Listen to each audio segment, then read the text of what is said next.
Bonjour et bienvenue à votre édition de cette semaine dans Dautré, édition du 11 décembre 2022. Cette semaine a été une semaine, comme toujours, le début du mois, avec les conseils municipaux de la région. On vous rappelle que nous vous présenterons la semaine prochaine les conseils municipaux de Berthierville, de Saint-Ignace-de-Loyola, de Lanauret, de Saint-Cuthbert, ainsi que maintenant de Sainte-Geneviève-de-Berthier. Cet amalgame de conseils municipaux nous a permis cette semaine de vous présenter quelques extraits de ces conseils. Entre autres, on vous a parlé de Lanauret, on vous a parlé du conseil de Berthierville, du conseil de Saint-Cuthbert et du conseil de Sainte-Geneviève-de-Berthier. Les sujets ont été, entre autres, les dates des prochaines conseils pour 2023, les dates d'adoption de budget et quelques points qui ont retenu l'attention dans ces conseils. Le IGA, ici, Famille Mondor, avec M. Jimmy Mondor, a inauguré cette semaine les bornes de recharge situées sur le IGA Berthierville. Ces bornes sont le fruit d'une collaboration du Fonds d'action avec IGA ainsi que du Jour de la Terre. Son président, M. Lucier, était présent pour nous expliquer comment fonctionnent les bornes et l'importance de cette position pour Berthierville, pour offrir un service à la population et aussi créer un buzz, on pourrait dire un hub, comme on parle, avec les gens qui sont en transit à Berthierville. Une exposition spéciale est présentée présentement à la bibliothèque de Berthierville. Cette exposition vous parle d'anciens jeux, de vieux jeux. Donc, il y a presque 1000 jeux qui sont présentés. Ça va des premiers Monopoly avec des jeux un petit peu plus contemporains. Et cette exposition, entre autres, elle est interactive. Elle vous permet de jouer avec les jeux qui sont présentement exposés. Donc, vraiment, une incursion dans le jeu de société avec des explications aussi. Et on vous rappelle que vous avez accès à cette exposition-là selon les heures d'ouverture de la bibliothèque. En terminant, on vous présente un extrait du spectacle du Grand Orchestre de Joliette que nous allons présenter lors de la période des fêtes. Ce spectacle a été enregistré la semaine dernière, le 3 décembre. Donc, c'est vraiment un extrait pour vous mettre l'eau à bouche. Et c'est avec ça qu'on termine notre 7 semaines dans Dautré pour vous mettre encore dans l'ambiance des fêtes. On vous rappelle que la semaine prochaine, et c'est presque la dernière semaine pour l'année 2022 que nous allons vous présenter un bulletin de nouvelles. Nous allons partir en vacances à partir du 21. Donc, on suit les budgets qui vont avoir lieu dans cette période-là. Et par la suite, ce sera le congé des fêtes. Nous serons de retour en janvier 2023. Sur ce, on vous souhaite une très bonne semaine et soyez des nôtres à tous les jours à compter de 18 h pour suivre l'actualité régulière, l'actualité régionale, municipale et on pourrait dire un petit peu de la MRC pour Berthierville et la MRC Dautré. Sur ce, bonne écoute. 6.1. Sécurité routière, dépôt de rapport. Proposé, appuyé, résolu que le conseil municipal adopte le rapport produit par le comité sur la sécurité routière, déposé par la conseillère Mme Lynne Clermont, lequel est joint au présent pour en faire partie intégrante. Avant de le voter, je demanderai à Mme la présidente du comité de sécurité routière de nous faire peut-être là un petit résumé là, de travail. À vous la parole. Alors, bonsoir à tous. Merci d'être présente ce soir. Donc, c'est avec une grande fierté que je dépose ce premier rapport du comité de la sécurité routière auquel ont participé plusieurs citoyens, citoyennes et intervenantes.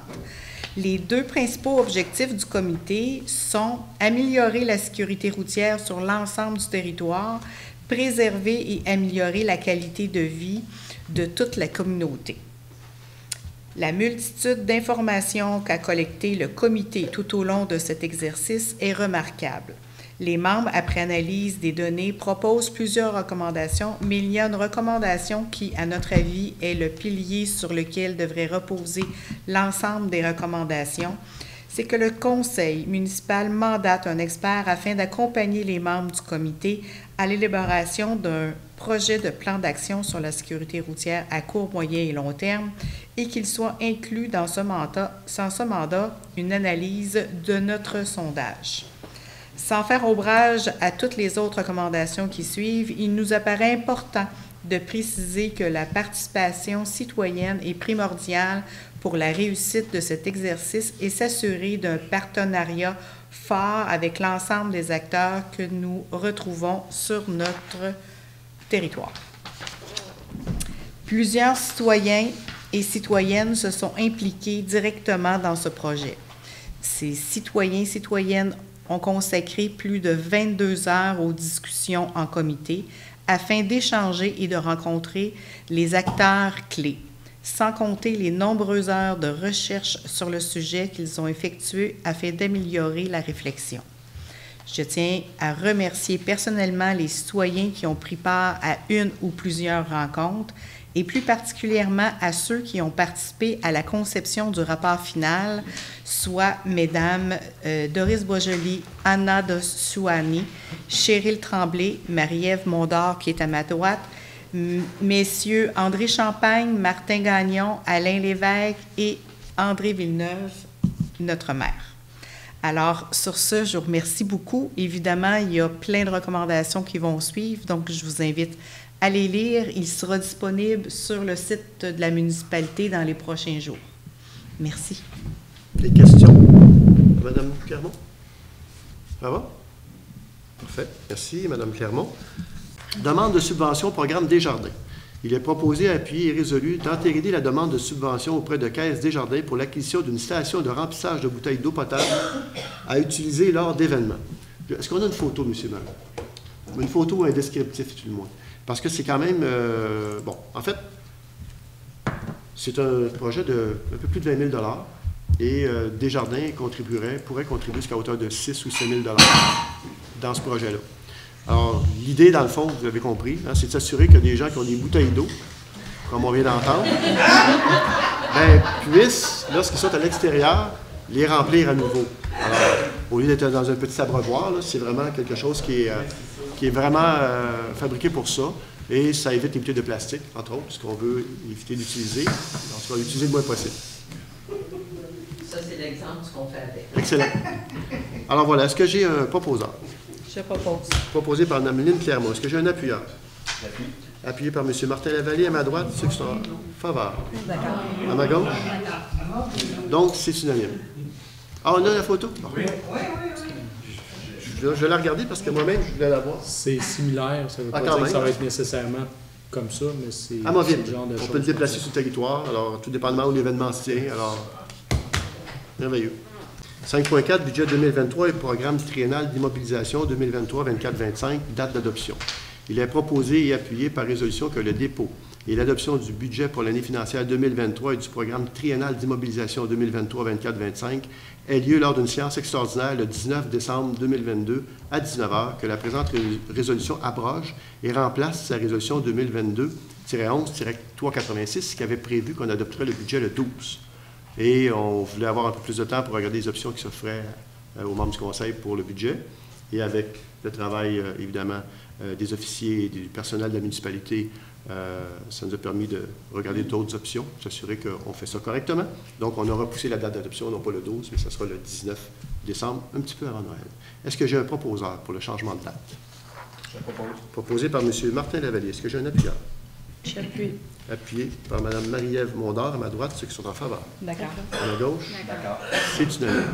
5.5, calendrier des séances 2023, considérant l'article 148 du Code municipal du Québec, prévoit que le Conseil doit établir, avant le début de ci-chaque année civile, le calendrier de ces séances ordinaires pour la prochaine année, en fixant le jour et l'heure du début de chacune. En conséquence, proposé, appuyé, résolu que le calendrier ci-après soit adopté relativement à la tenue des séances ordinaires du Conseil municipal pour l'année 2023.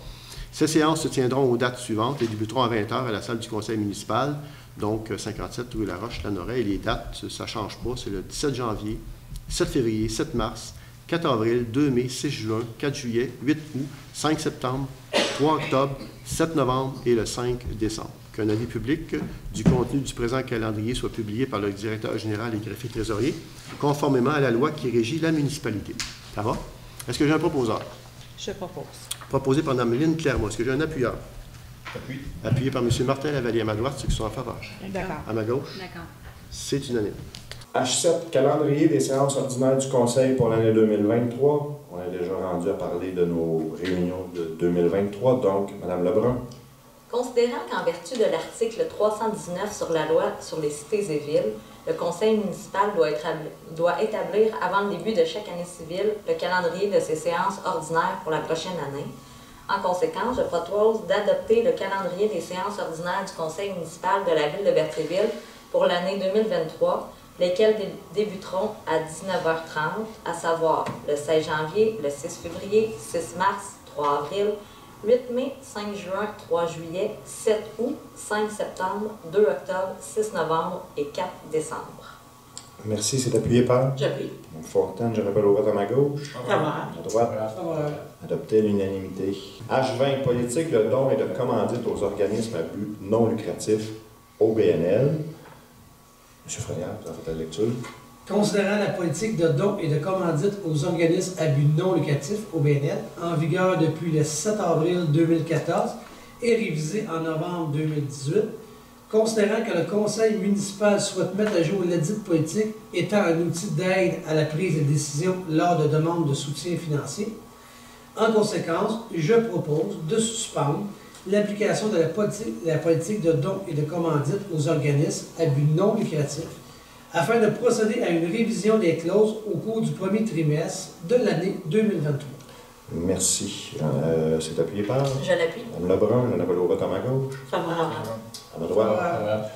H14, Fille d'Isabelle, Cercle Sainte-Geneviève 699, demande de commandite. M. Darvaux. Considérant la demande de commandite datée du 2 novembre 2022, provenant des Filles d'Isabelle, Cercle Sainte-Geneviève 699, organisme à but non lucratif, quant à la tenue d'un brunch qui se tiendra le dimanche 5 février 2022 à l'école secondaire Pierre de Lestage. Considérant que la demande à l'égard de la tenue d'un brunch des Filles d'Isabelle respecte les objectifs de la politique de dons et commandite aux organismes à but non lucratif en vigueur en date du dépôt de la dite demande. En conséquence, je propose d'octroyer une contribution financière au montant de 200 $ aux Filles d'Isabelle, Cercle de Sainte-Geneviève, numéro 699, pour la tenue du brunch annuel qui se tiendra le dimanche 5 février 2023. Merci. C'est appuyé par? J'appuie. M. Frenière, j'en appelle au vote à ma gauche. Favorable. À droite. Favorable. Monsieur le maire, une précision. Oui. Le premier considérant, on lira 5 février 2023 au lieu de 2023. Oui, effectivement. Oui. Parfait. Donc, c'est adopté à l'unanimité. H15, Société de conservation, d'interprétation et de recherche de Berthier et ses îles, la Serbie, appui financier pour 2023. M. Frenière. Considérant la demande reçue en novembre 2022 de la Société de conservation, d'interprétation et de recherche de Berthier et ses îles, la Serbie, sollicitant un appui financier, considérant que la Serbie a été fondée à Berthierville en 1985 afin de gérer, protéger et permettre l'accès gratuit aux sentiers pédestres situés sur l'île de la Commune et l'île du Milieu, et ce, tous les jours, été comme hiver. En conséquence, je propose d'autoriser un déboursé de 2000 $ à titre d'appui financier à la Société de conservation, d'interprétation et de recherche de Berthier et ses îles, la Serbie, pour l'année 2023. Merci beaucoup. C'est appuyé par? J'appuie. M. Darvaux, j'en appelle au vote à ma gauche. Favorable. À ma droite. Favorable. Adopté à l'unanimité. Circuit touristique qui est vraiment un sentier pédestre que j'ai redécouvert cet automne. H16. École du chemin du roi, demande de soutien financier pour enrichir et moderniser les livres de la bibliothèque de l'école. Madame Lebrun. Considérant la demande de soutien financier datée du 9 novembre 2022, déposée par l'École du chemin du roi, ayant pour but de contribuer à enrichir et moderniser les livres de la bibliothèque de l'école, considérant que la ville de Berthierville désire participer au projet d'améliorer la bibliothèque de l'école afin d'offrir une plus grande variété de livres aux élèves qui fréquentent cet établissement situé sur son territoire, en conséquence, je propose d'octroyer une contribution financière au montant de 1 250 $ à l'École du chemin du roi, permettant l'achat de livres pour la bibliothèque de l'école. Merci. C'est appuyé par? J'appuie. M. Darvaux, j'en appelle au vote à ma gauche. Favorable. À droite. Favorable. Adopté à l'unanimité. H17, fabrique de la paroisse de Saint-Laurent, fête du 350e, messe de minuit. M. Dameau. Considérant que la fabrique de la paroisse de Saint-Laurent organise une messe de minuit pour Noël, tout en soulignant de façon particulière le 350e anniversaire de la ville, considérant la présentation d'une demande de soutien financier datée du 22 novembre 2022 pour l'organisation de cet événement, en conséquence, je propose d'accorder une aide financière au montant de 500 $ à la fabrique de la paroisse de Saint-Laurent pour l'organisation de la messe de minuit de Noël 2022 dans le cadre du 350e anniversaire. Merci. C'est appuyé par... J'appuie. Mme Fontaine, j'en appelle au vote à ma gauche. Favorable. À ma droite. Adopté à l'unanimité. Oui, chaque année, selon l'article 148 du Code municipal du Québec, vous devez établir les dates des séances ordinaires pour l'année qui va suivre. Donc, en séance de travail, on a déterminé que les séances de 2023 allaient se tenir à 19h, ici au Centre communautaire Chevalier-Lorimier, le 10 janvier, le 6 février, le 6 mars, le 3 avril, le 1er mai, le 5 juin, 3 juillet, 7 août, 11 septembre, 12 octobre, 6 novembre et 4 décembre. Juste faire attention, le 10 janvier, c'est un mardi. J'ai dit 12. 2 octobre. J'ai dit 12. Ah oui, OK. Non, c'est 2. C'est beau. OK. C'est bon pour tout le monde? Oui. 4.4. Don à la Fondation québécoise du cancer. Oui, vous avez déterminé de faire un don de 100 $ à la Fondation québécoise du cancer. Éric Deschênes. Annie Sylvestre. Tout le monde est d'accord? Oui. Merci. 4.5. Don au Centre de prévention du suicide de Lanaudière. Oui, donc vous avez déterminé de décider de faire un don de 100 $ comme les années précédentes au Centre de prévention du suicide. Vincent Bergeron. Sylvain Toupin. Tout le monde est d'accord? Oui. 4.6. Don à Diabétique de Lanaudière, Inc. La même chose, vous avez décidé de faire un don de 100 $ à leur demande. Richard Dion. Annie Sylvestre. Tout le monde est d'accord? Oui. Point 8. Loisirs et culture. 8.1. Contribution financière à la Société de récréotourisme Paul Berthier. Oui, ça c'est la résolution pour verser la somme de 2000 $ pour l'année 2023, là, la SRPP. Richard Dion. Annie Sylvestre. Tout le monde est d'accord? Oui. Merci. 8.2. Journée de la persévérance scolaire 2023. Oui, c'est votre résolution en appui de la journée de la persévérance scolaire pour l'année 2023 qui va avoir lieu le 16 février. Donc, c'est qu'on s'engage à diffuser des messages sur la persévérance scolaire dans le bulletin municipal, sur le site Internet de la municipalité, sur notre enseigne numérique, distribuer des outils promotionnels à la bibliothèque municipale, à Délard-Lambert, aussi la distribution de 4 bourses d'études pour un montant de 1000 $, en fait, favoriser la persévérance scolaire et le maintien de la certification aux et jeunes auprès du CREVAL. Donc, la distribution de la bourse d'études, on essaie de répartir ça entre le secondaire, le collégial, et diplôme d'études collégial aussi, puis diplôme universitaire. Oui, professionnel, collégial, universitaire. Oui, c'est ça. Oui. Donc, c'est proposé par Annie. Annie Sylvestre. Richard Dion. Tout le monde est d'accord? Oui. Merci. Point 5. Sécurité publique. 5.1. Nomination d'un coordonnateur aux mesures d'urgence. Oui, il faut, c'est pour nommer, en fond, Daniel Brazeau à fonction de coordonnateur de mesures d'urgence. Daniel Brazeau, c'est l'ancien directeur du service sécurité incendie à la MRC. Donc, il est embauché pour uniquement les mesures d'urgence. Il accompagne toutes les municipalités à mettre à jour leur plan de mesures d'urgence. Donc, il faut prendre une résolution pour le nommer en tant que représentant de la municipalité en cas d'urgence. Moi, j'aurais une question. C'est la MRC qui paye pour oui. M. Brazeau? Oui. C'est dans le budget de la MRC? Oui. Oui. OK, pour nous autres, Richard? Richard Dion. Seconde. Sylvain Toupin. Tout le monde est d'accord? Oui. Merci. 5.2. Entente relative à l'établissement d'un plan d'entraide intermunicipal en matière de sécurité civile. Oui, on a depuis plusieurs années, on fait partie d'une entente intermunicipale où, en cas de mesure d'urgence, les municipalités vont s'aider en ressources humaines, en matériel ou même financièrement. Mais là, les municipalités de Saint-Gabriel-de-Brandon et Saint-Cléophas-de-Brandon ont décidé de se joindre à cette entente intermunicipale-là. Donc, c'est simplement pour autoriser le maire et moi-même à signer la nouvelle entente qui va inclure les deux nouvelles municipalités. Éric Deschênes. Annie Sylvestre. Tout le monde est d'accord? Oui. 5.3. Entente intermunicipale relative au coordonnateur des mesures d'urgence et de financement.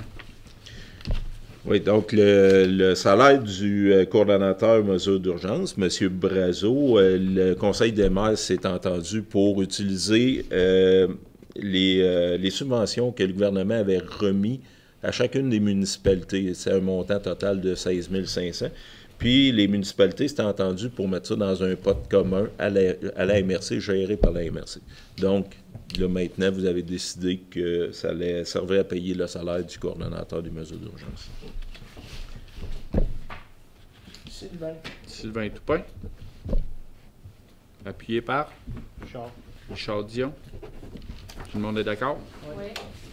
Mais après, vous avez passé une résolution en bonne et due forme dans laquelle vous, avec des considérants, vous avez demandé au NTQ-MD, maintenant au ministère des Transports, de nous envoyer un expert en structure de Pont-Couvert. Puis on avait établi M. le maire, le conseiller et les membres du conseil de du patrimoine, aller au pont. Et puis, on l'a déjà fait. Moi, j'ai relevé l'hiver, j'y vais souvent en hiver, sous le pont, ça va bien pour l'inspecter. J'ai relevé 20 trucs qu'il faudrait faire. Évidemment, ce n'est pas tous des trucs indispensables. Mais, puis là, cette rencontre-là n'a jamais eu lieu. Il y a peut-être eu une inspection entre-temps, ça vous nous le direz tantôt, mais il n'y a jamais eu cette rencontre-là. Alors, à mon sens, le pont il est extraordinaire, mais il manque d'amour. Mais il faut solliciter une rencontre avec notre ministre, Mme Proulx. Il faut solliciter une rencontre parce que c'est notre député, puis c'est également la ministre qui est en charge de notre région. Donc, on ne va pas chercher midi à 14 heures, c'est la personne. Je pense qu'on est rendu là. On a entendu, là, ça fait un an, ce truc-là. Le Pont-Couvert appartient au ministère du Transport. Nous, là, la seule chose qu'on a, c'est le tablier. Oui. Fait que si le ministère du Transport, lui, décide de prendre 1 an, 2 ans, on ne peut pas rien faire pour ça. C'est vraiment sur sa responsabilité là-bas. Le pont appartient au ministère et non à nous. Nous, on n'a que le tablier.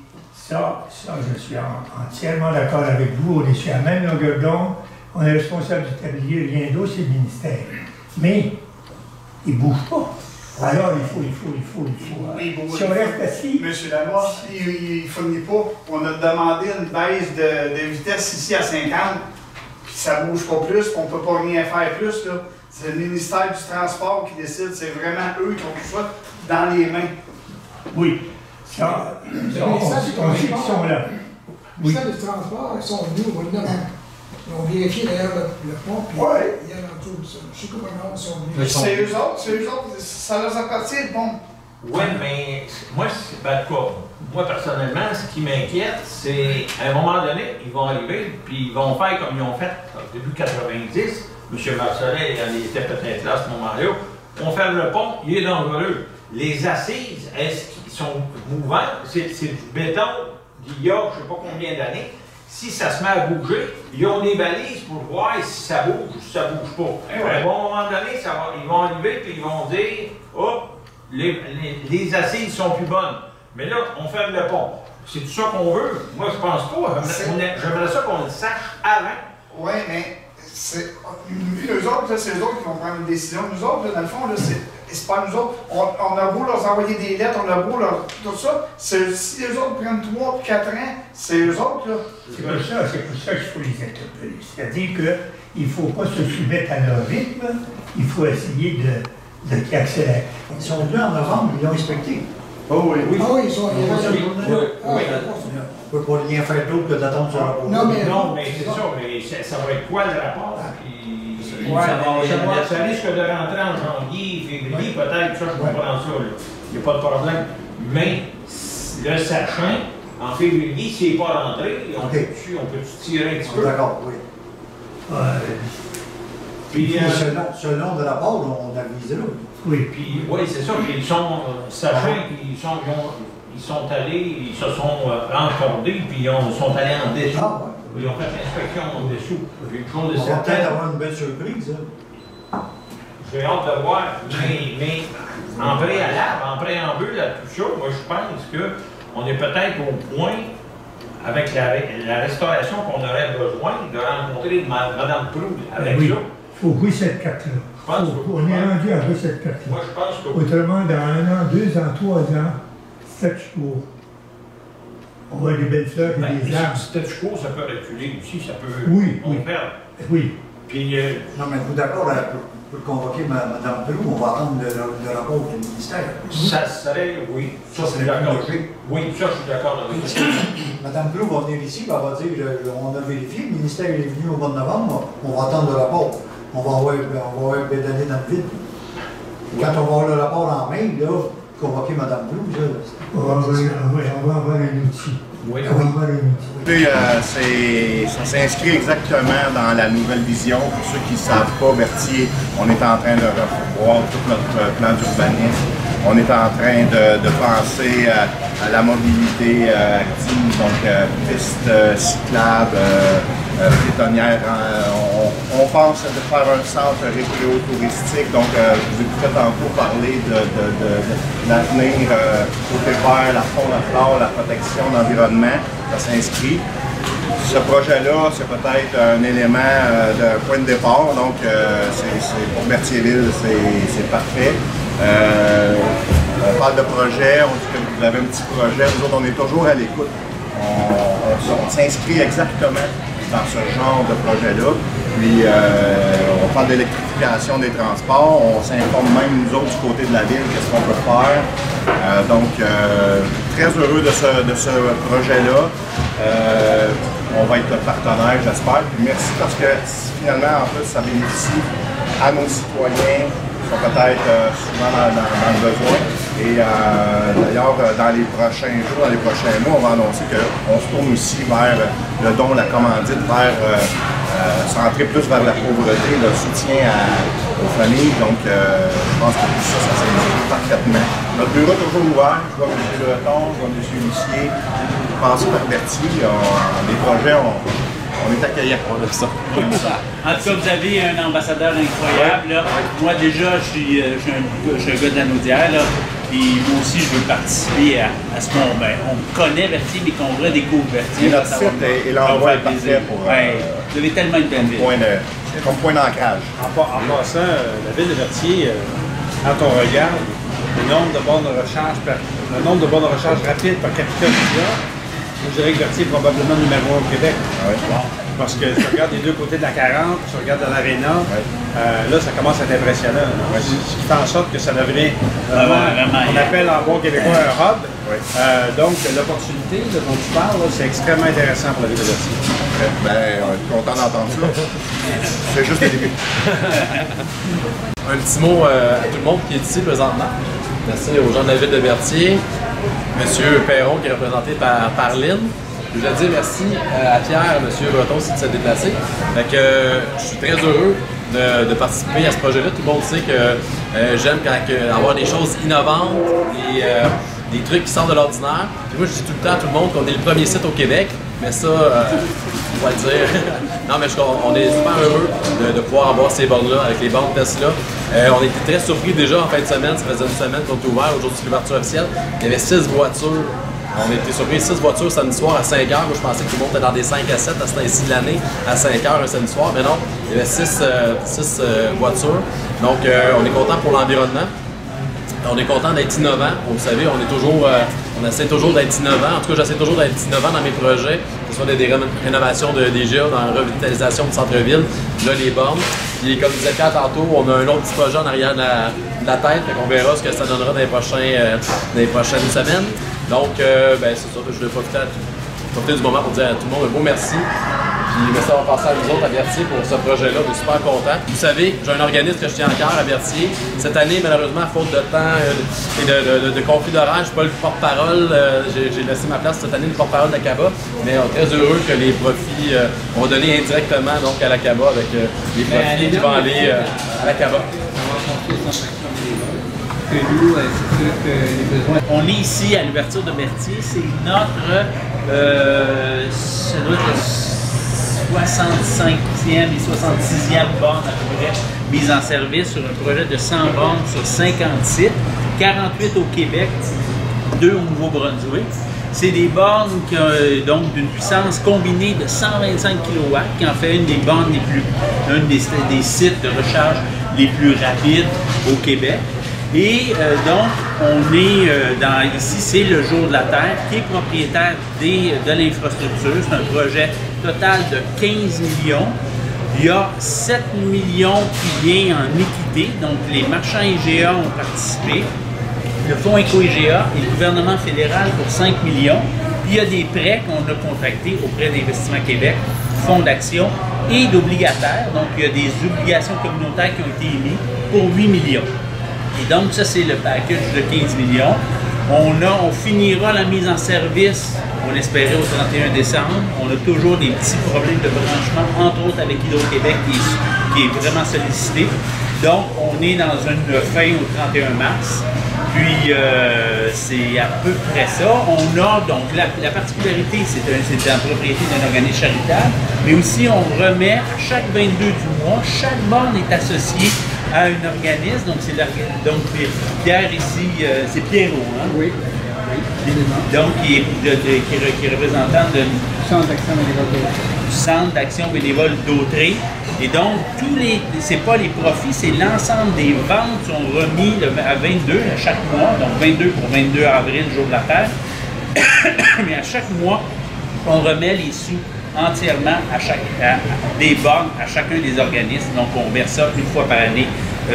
C'est des petits montants présentement, mais dans le futur, ça va être quand même des montants considérables. Donc, ça vous donne une idée de notre vision sur d'être une borne pour la communauté. Puis aussi, donc, de permettre de faire des grands voyages, donc, parce que c'est un peu pour ça, mais aussi servir la communauté en même temps. Jimmy est un super partenaire. On a beaucoup de projets ici qu'on envisage, donc que ça soit aussi parce qu'on est très bien placé. Donc, on veut faire ici de Berthier notre premier site destination. Fait qu'on espère qu'on va être capable de mettre ça en place. Là. Donc, vraiment. C'est ça que vous en dites. Très bonne idée. Et il y a vraiment, on cherche une façon aussi de parler plus de mobilité, parler de biodiversité, de pas juste être bon pour l'humain, mais être bon pour être l'ensemble de la communauté, mais l'ensemble aussi du vivant. C'est notre vision un peu, qu'on aimerait ça, implanter ça à Berthier. On s'en parle plus tard. Oh oui. Je suis en compagnie de M. Stéphane Quesnel qui a apporté ici à la bibliothèque à Berthierville une exposition, on pourrait dire, sur les vieux jeux. C'est bien ça exactement, oui. Ouais. Exact, oui, c'est ça. Et d'où vient cette passion-là? C'est quoi qui vous a amené à faire ça? Alors, dans un premier temps, moi, je suis travailleur autonome, Idées Création, c'est mon entreprise. Alors, je suis concepteur de jeux récréatifs puis de projets d'amusement. Donc, l'idée est venue en 2017. Il y a beaucoup de cafés-jeux qui ont ouvert et tout ça. Donc, mais bon, il parcourt les jeux plus récents. Et donc, dans une petite recherche assez rapide quand même, parce que à travers tout ça, donc j'ai découvert des lieux où on pouvait ramasser, accumuler là, des vieux jeux de société anciens. Donc, tous les jeux que je possède, c'est 1999 et moins. Okay. Là, vous dites que vous êtes concepteur de jeux récréatifs. Ouais. Ça veut dire quoi, ça? Alors, je crée des jeux de table, je crée des jeux récréatifs pour les cours d'école, donc l'aménagement des cours d'école. OK. Alors, toutes les marelles, les ballons chasseurs, moi, j'ai modernisé ça avec le concept de Ma cour, mon école. OK. Ça vient avec la formation, la vidéo, le cahier de jeu, puis toute une collection de nouveaux jeux coopératifs. C'est ça, mais ces jeux-là, vous les créez. Donc, vous partez avec le concept, par la suite, Ouais, vous l'inventez, vous prenez... C'est ça, je crée des concepts qui sont inexistants ou qui n'ont pas changé depuis 20, 30, 40, 50 ans. C'est ça, l'idée de création. À partir de là, donc, il y a un concept pour les cours d'école, un concept pour des villes. Ce concept-là, Expo Vieux Jeux, c'est parti justement de Café Jeux qui présentait les jeux récents. Moi, j'ai découvert au fil des 10 mois de parcours de tout marché aux puces. Oui, c'est ça. Vous avez trouvé ça où? C'était pas tout dans le cave. C'était pas tout dans... Monsieur, madame, tout le monde. C'était pas dans votre cave, là. Non, vous n'aviez pas donc, ça dans en 10 mois, j'ai ramassé donc plus de 800 jeux. Et à partir de là, donc, j'ai communiqué avec 4-5 musées et le musée Grévin m'a rappelé. OK. Donc, alors, à l'été 2018, pendant 2 mois, on a exposé au musée Grévin. Il y a plus de 37 000 personnes qui sont venues. Et ce qui fait la beauté de cette exposition-là, c'est la rareté. Les jeux, c'est 1910 à 1999. Donc, mon plus vieux, le 1910. OK. Ces jeux-là ont eu des succès, pas succès? Est-ce que... J'en voyais tantôt, il y en a qu'on a connu plus, là, qui ont eu des gros succès commerciaux. Mais il y en a d'autres que... Je dirais pas des flops, là, mais des choses qu'on... Des jeux qu'on connaît pas du tout. Donc, même s'il est 1971, c'est un nouveau jeu pour bien du monde. Okay. Donc, un vieux nouveau jeu. Un vieux nouveau jeu, vite ça. Alors, ce qui fait la beauté aussi de l'Expo Vieux Jeux, c'est que on peut ouvrir les boîtes pour regarder toute l'ancienneté qu'il y a à l'intérieur, OK? Alors, combien de personnes ont ouvert ces boîtes-là? Combien de personnes ont manipulé les accessoires de jeu, les planches de jeu? Et ce qui est intéressant aussi, c'est que les gens peuvent jouer aussi avec les jeux. Okay. Donc, moi, je fais confiance aux gens. C'est pas une exposition à travers des vitres, c'est à la portée de tout le monde. Et à partir de là, les gens peuvent, comme je vous mentionne, voir leurs souvenirs de jeunesse. À partir de là aussi, l'enfant va venir connaître le jeu de papa, le jeu de maman, le jeu de grand-papa, le jeu de grand-maman. Et c'est la beauté, donc, de venir rassembler le multi-âge. Donc, ça, c'est vraiment agréable aussi. Et ici, présentement, on est à Berthierville et j'expose jusqu'au 22 décembre. Okay. C'est gratuit. Les gens peuvent venir en grand nombre, s'amuser toute la journée dans les heures de la bibliothèque. Oui, c'est ça. Et à partir de là, donc, il y en a de tous les genres de jeux. Okay. Jeux de guerre, jeux de sport. Est-ce que c'est ça? C'était regroupé en type de jeux, comme on dit tantôt, des jeux de guerre, jeux de sport, des choses comme ça? Il y a des zones thématiques, oui, mais sans décor, parce que le concept peut se faire avec ou sans décor. Et là, vous avez la moitié de la collection ici. Là. OK. Donc, moi, je possède une collection de 1100 jeux de société anciens. Ici, il y en a à peu près 500. OK. Je regardais tantôt dans les planches qui ont été préparées. Les panneaux. Oui. Les panneaux. Il y a différentes façons d'aborder le jeu pour créer des connaissances, pour socialiser, des choses comme ça. Est-ce qu'on peut dire qu'il y a eu des époques aussi par rapport au jeu? Quand c'était dans les années 1910, c'était, je sais pas, je pense au Monopoly, des choses comme ça. Ça reflétait des situations, mais c'était pas nécessairement pour éduquer. Et aujourd'hui, on tente plus d'éduquer que de jouer. Bien, ça le jeu récréatif, donc le jeu éducatif fait partie de ça. Il y a plusieurs formes de jeux de société. Donc, les panneaux l'indiquent. Il y a une vingtaine de formes de jeux de société. Et à travers ça, il y a les époques dans le temps de guerre, mais c'est sûr et certain qu'il y a beaucoup de jeux d'affrontement qui se sont créés là, à cette période-là. Fait que ça, c'est intéressant à ce niveau-là. Il y a de l'histoire dans le jeu. Oui. Donc, outre le jeu de société, mais il faut penser aux accessoires aussi, tu sais. Donc, le dé, les cartes, les jetons, donc toutes les matières, donc le métal, le plastique, c'est ça qui fait en sorte que c'est là qu'on voit l'histoire, tu sais, à travers les jeux, tu sais. Mais est-ce qu'il y a eu des époques que c'était plus... il fallait que ce soit un jeu éducatif. Tu sais, des années 90, je regarde dans les jeux que tu as montrés, le Light Bright, des choses comme ça, il n'y avait pas nécessairement des... tu sais, c'était vraiment ludique, là, qu'on pourrait dire. C'était vraiment, pour le dire, le plaisir de jouer. Tu sais, on avait des jeux jour de paye, on avait des jeux, tu sais, opérations, des choses comme ça. Tu sais, c'était vraiment... Le but, c'était de faire jouer. Il n'y avait pas nécessairement une idée en arrière de la tête. Alors qu'aujourd'hui, peut-être, on est un petit peu plus sensibilisé, là. Encore une fois, tu sais, comme on ne connaît pas tous les jeux, donc vous avez mentionné les jeux populaires. Donc, les jeux populaires, c'est les familles. Tu sais, c'est sûr et certain que ça rejoint les familles, mais dans les différents jeux, il y a d'autres styles de personnes aussi. Donc, il y a des geeks de jeux, là. Des gens dans lesquels ils vont prendre des jeux à plus grand déploiement, dans lesquels il y a de la coopération. Juste lire le livre des règlements, là, ça prend un week-end complet, ça prend une semaine complète.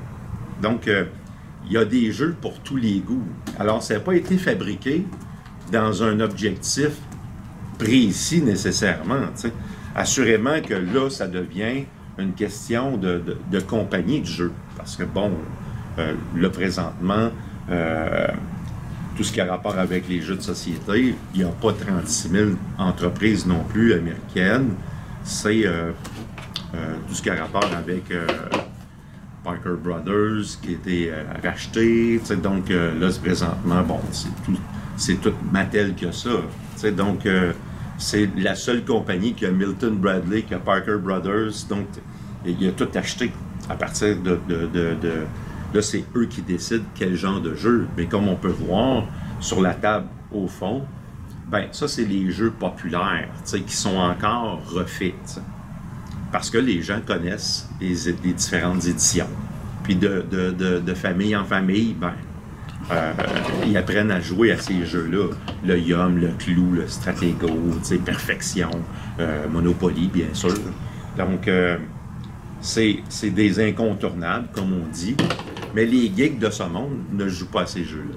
Okay. Ils vont venir jouer à des jeux, comme je mentionne tantôt, des jeux à déploiement. Là. Donc, ça veut dire que le jeu est installé sur une table avec beaucoup de pièces, avec des livres, des règlements plus pointus. Donc, ça prend un week-end complet, puis ils se rassemblent, puis à travers tout ça, ben, ils s'amusent autant que la famille qui joue à Mousetrap, puis à Clou. Là. Alors, il y en a de tous les goûts. C'est quoi votre, je te dirais, ton jeu que tu es le plus fier d'avoir dans ta collection? Comme je ne suis pas un joueur, j'ai pas de préférence en tant que tel. Moi, ce qui m'impressionne, c'est la quantité, les formes, la diversité de ces jeux-là, la surprise d'ouvrir une boîte, peu importe le jeu, c'est là que je viens chercher mon plaisir. La satisfaction. Oui, c'est trouver une boîte en plein milieu d'un centre d'entraide en dessous de plein d'objets. Puis à travers ça, je l'apprends. Oh, je ne l'ai pas, ce jeu-là. C'est un peu comme aller à la pêche. Hein? Donc, comme j'ai 1100 jeux, je suis rendu dans une période où il faut que je trouve, il faut que je cherche. Je les paye un peu plus cher également. Et à travers ça, dans mes préférences, c'est sûr et certain que sur le moment, c'est mon préféré. Tu sais, dans le lot, quand je reviens, j'en ai 3-4. Oui, j'ai une préférence sur un des 3-4, là. Mais c'est sûr et certain, si on prend toute la collection au complet, j'aime beaucoup les jeux funnés. Tu sais, les jeux où la famille va jouer. Ça ne demande pas trop de... Ça ne demande pas trop de réflexion. C'est 15 minutes, 20 minutes de jeu, tu sais. Ça, c'est intéressant parce qu'à travers tout ça, il y en a pour tous les goûts, tu sais. À travers la collection, assurément qu'il y a des pièces maîtresses qui sont rares, là, tu sais. Donc, le jeu à l'arrière ici, le jeu de Tron. Moi, j'ai vu ça, ouais. Donc, ça, c'est rare. Atlantis, c'est très rare aussi. Donc, c'est des jeux que quand tu le trouves, ben, à travers ça, il faut que tu fasses un petit peu plus attention. Les premières éditions, tu sais, comme celui-là, là, ici, là, je suis en train de réparer la boîte du Mousetrap. Ah oui, OK, 1963, tu sais. Fait que ça, c'est la première édition. Fait que si je répare pas la boîte, ben c'est sûr et certain que... Elle résistera pas. Elle résistera pas, tu sais, dans les expositions. Fait que donc, j'ai ma petite technique pour réparer avec mes petits outils. Mais une chose est sûre, tu sais, donc on essaie de pas trop changer le look. Alors, comme on peut voir, là, il y en a... on voit que c'est vieux, tu sais. On voit... Ça l'a joué. Ça l'a joué, tu sais. Mais dès qu'on voit la boîte, avec la photo, on peut voir que c'est un vieux jeu, tu sais. On voit une photo avec des enfants, un papa et une maman, là. Puis il y a des jeux qui passent pas le temps. Donc, aujourd'hui, il y a des images de jeux qui ne seraient pas acceptées, tu sais. Oui. Donc, si je prends exemple, mettons, Opération, tu sais, le jeu où il faut prendre des objets sans que le nez du malade s'allume. Mais il y a une boîte, il y a une des boîtes, des séries, où ce que le docteur, il y a une cigarette dans la bouche. Oui, OK. C'est ça. Donc, mais c'est pour ça qu'il y a des choses qui étaient acceptables socialement que c'est pas acceptable aujourd'hui. Il y a des mots qui sont utilisés qui ne sont pas acceptables. Il y a aussi également, exemple, mettons sur une boîte, on va voir la maman qui fait la vaisselle à l'arrière. Oui. C'est ça. Donc, c'était d'époque. C'est un reflet d'époque, là. Un reflet d'époque, exactement, c'est ça. Et ça change. Donc, ça change. Les images changent. On fait appel beaucoup aussi à des illustrateurs pour les boîtes. Là, donc, aussi également, c'est que à l'époque, on ne voyait pas beaucoup le nom de l'auteur du jeu. T'sais. C'était comme camouflé. T'sais. C'est comme l'entreprise prenait plus de place que l'auteur. Ouais. Aujourd'hui, il y a plus de reconnaissance des auteurs. T'sais. Donc, on va voir le nom. T'sais. Donc, l'auteur du jeu de société se fait un CV, se fait une réputation, se fait un nom. Et à partir de là, les gens jouent avec ces jeux. Puis, ils vont même les chercher, un peu comme un livre. Ouais. Donc, moi, j'aime ça, ces jeux-là. J'aime sa collection de jeux. Parce que là, il a créé des styles aussi. C'est ça, il y a sa signature. Il y a sa signature. Exactement. On sait qu'on va avoir des jeux de rôle ou des jeux... Exactement, des jeux de société, des jeux de coopératif, des jeux de sport, des jeux de mystère. Donc, chacun a son style.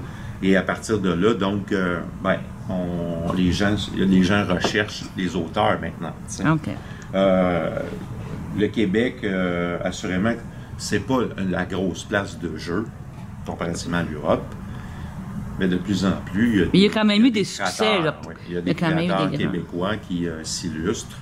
À travers tout ça, ça reste que comme un écrivain, comme un chanteur, comme un danseur, gagner sa vie de sa passion, c'est sûr et certain que c'est difficile.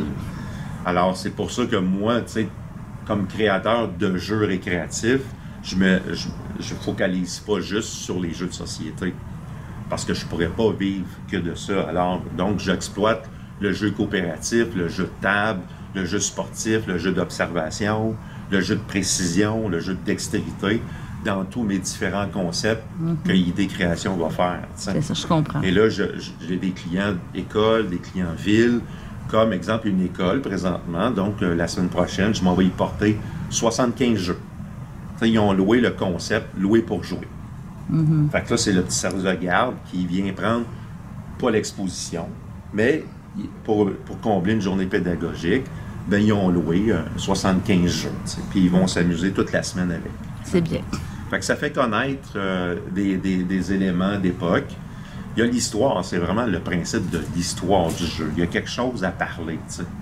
Et à partir de là, sous cette forme-là, elle est ludique, elle est interactive, elle est multigénération, elle est multiculturelle. Puis c'est rare aujourd'hui de créer quelque chose qui n'existe pas. Ouais. Et l'expo Vieux Jeux d'idées création, c'est complètement unique au Québec. En terminant, c'est quoi? C'est le Monopoly qui est quand même le jeu qui était le plus vendu dans le monde, qui représente... Si tu me trompes-tu ou il y a d'autres choses qu'il faut spécifier? Non, il y a des éléments qu'on doit comprendre. C'est exemple, mettons, on s'en va sur le panneau à Pierre, ici, là. Ouais. Là, on voit les jeux, là, la commercialisation des jeux, tu sais. Fait qu'assurément, là, on va retrouver les jeux qu'on connaît, tu sais. Mais il y a d'autres styles de jeux qui a une histoire. On s'en va dans le panier ici.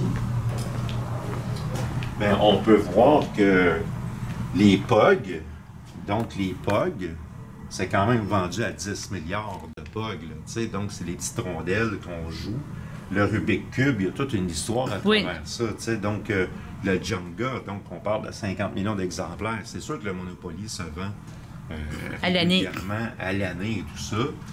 Mais on vient chercher d'autres personnes qui ont le goût d'un jeu plus simple. Donc, le Monopoly, on le sait, c'est long à jouer, ça demande du temps, mais il est encore vendeur. Donc, mais j'aime l'histoire du POG. C'est le fun de savoir que maintenant, le POG, il est utilisé comme monnaie militaire en Irak, en Afghanistan. C'est complètement... Puis si il est ici, le POG, je l'ai amené, là. C'est des boîtes, c'est des rondelles de jeu dans laquelle on va le trouver, là. Je l'ai étant quelque part, là. C'est sûr qu'on va le trouver, là. Donc, si on s'en vient voir ce jeu-là, c'est des collections. C'est toutes des rondelles dans lesquelles... Oh mon Dieu, oui, c'est ça. Donc, on s'en vient à voir sa collection. Ça a été un succès dans les écoles, mais plein de plaintes de parents parce que le jeune ne revenait plus avec ses POG, parce qu'ils misent les POG. Vous comprenez? Donc, ou bien ils vont venir échanger les POG parce qu'ils ont toutes. Ça l'a un peu remplacé les billes. Ça l'a remplacé les billes. C'est dans le même genre, c'est ça. Alors, moi, ce POG-là m'intéresse, je te donne 2 de mes POG contre celle-là. Vous comprenez? Ou des cartes à jouer, ou des cartes de hockey. Les cartes de hockey, c'est ça. C'est tout dans le style de collection, c'est ça. Et ça existe encore. Et à partir de là, donc, il y en a de toutes les sortes de POG, là. Bon, ben, je te remercie beaucoup. C'était très, très intéressant. Puis, on va inviter les gens de Berthier à venir visiter ça. Excellent. Au plaisir. Merci.